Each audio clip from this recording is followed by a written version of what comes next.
Hello everybody, my name is Josiah Kilburn, and today you're going to be learning about an interesting ant called Myrmica portraiture. What? My exhibit? That's going to show up in Louisville in just a matter of days? Just kidding. You're going to learn about an ant called Veromessor lobognathus, which is an interesting specimen that I did some research on when I studied the ants of Colorado, particularly the stinging ants of Colorado. I wanted to make a channel that kind of explains interesting things I found doing research, because, this is kind of an interesting way for me to engage with you guys and share some of the research that I'm doing. And also, it teaches you guys how to do research. So, yeah, let's get started. So, first off, the thing we need to know when we're doing ant research is a little bit of background. For me, I'll take this one step further. Why am I sharing this knowledge with you about Veromessor lobognathus? Well, before I worked on my current project, which is about the ants of Kentucky, I worked on a project that was arguably larger scale on the stinging ants of Colorado. This project had a lot of historical research that I had to do before I could compile a list of species that were present in Colorado and thus synthesize the work I had been doing since I was in middle/high school, understanding the ants in the state in which I grew up. However, one of the most interesting papers I encountered during that time was a paper about this genus, Veromessor, and specifically this species, lobognathus. I said specimen earlier. I don't want to edit it out, but I meant species. So Veromessor lobognathus is an interesting species that is a vestigial counterpart to Pogonomyrmex occidentalis, meaning it is very similar in behavior, form, and even nest composition to that of Pogonomyrmex occidentalis. The main difference is this species doesn't possess a very strong venom. So instead, they rely on essentially Bayesian mimicry to mimic a more dangerous or potent species of ant, the western harvester ant. But where this paper became interesting is when I started doing some research on this genus, Veromessor lobognathus, and this species, because this was the only representative of the genus in my Stinging Ants of Colorado book, and I wanted to do its due diligence because it was, in fact, a genus that I was representing in the book. I found this research from this couple named George C. Wheeler and Jeanette Wheeler that ended up having 4 papers written about this genus. And I'm going to turn you particularly to the 4th note that they made about this genus. But first, I need to explain how I found it. Because, as I promised, in this channel, I'm going to give you insights into how I do ant research and how other people do ant research as well. So, start off, where do we find resources like this?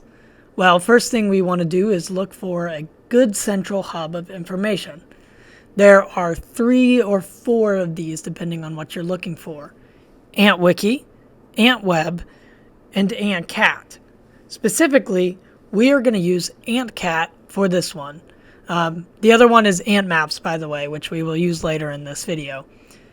AntCat is a catalog of research that basically contains all of the taxonomic information about every species of ant that has been gathered and digitized onto this database.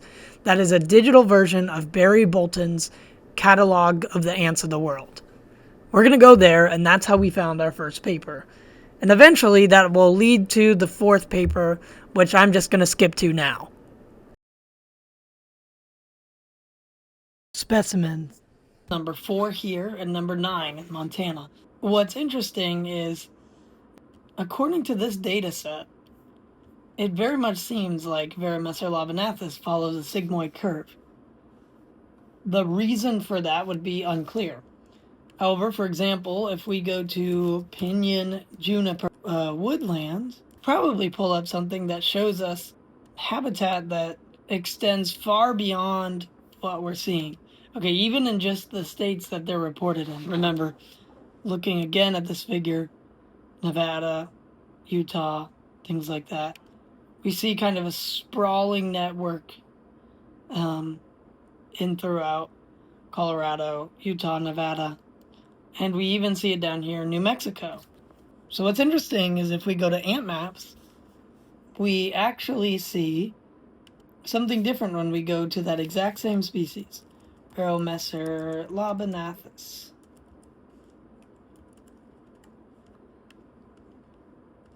That the species no longer follows the predicted sigmoid curve that was stated from the species. Now, let's see if we can find the original data points mentioned here. 1, 2, 3. So we would be 1, 2, 3. Then we're moving down 4 right here at the top of Utah, right there, 4. Zooming out a little bit, or a lot bit. 5 right on the border between Utah and Colorado. I don't know, that specimen appears to maybe be missing directly from ant maps, but that's okay. Then 6 is definitely right here, or maybe that is where it is. But 6 right here. 7 up here in Fort Collins, and then 8 off the edge of Wyoming up there, South Dakota. Again, it's not directly mentioned, but as a literature record, it's somewhere around there. That same record and there. What's interesting is some things now break that curve. For example, we see it in California in a database. We see it in Arizona. There's at least one confirmed record there. Several more records in Nevada that break that sigmoid curve pattern. And most importantly, a record in Idaho. So it's interesting that we can see a reasonable explanation given the data. But what's interesting is this explanation for why this pattern was supposedly the distribution was not explained. It should seem like, why would ants follow a sigmoid curve distribution? And now we have the liberty of knowing that ants' diversity and their ranges are usually determined by habitats and soil.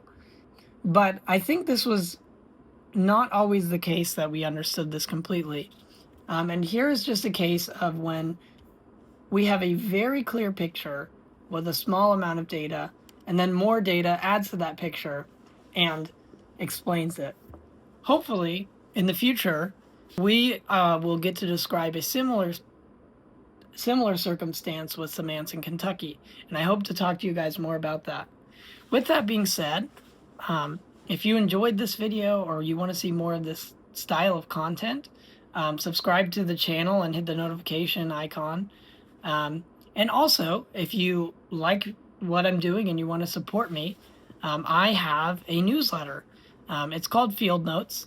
And if we go back to that website that you saw earlier, if you like what you saw and you want to support me, I have a newsletter. To support me and join my newsletter, you can go to this page on my website called Myrmica Portraiture, and you can click on this button that says Join the Colony. It'll take you to a page that lets you subscribe to my newsletter. If you are interested in just the newsletter and nothing along with it, you click on this one, Field Notes Only. If you're interested in receiving a specimen every 3 months in the mail directly from me with a handwritten note about it, you click on this one. If you want a specimen and quarterly photographs that are like a smaller format, 5x7, click on this one, the Forager tier. If you want all that in an annual 8x10 signed by me and your name on my ant exhibit, you choose this one.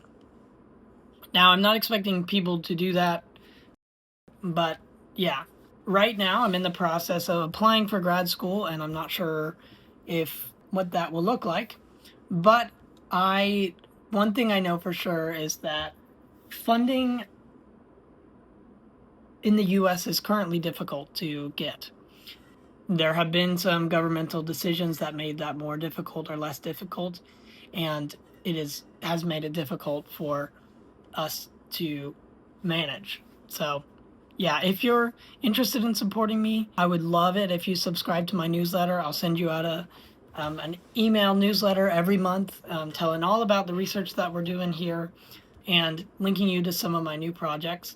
I also, if you want something cool to go with your support, I have merchandise and little things like these mini lamps. I have shirts, all sorts of stuff. If you're interested in finding out more about this, go to www.armyofinsects.com. Thank you.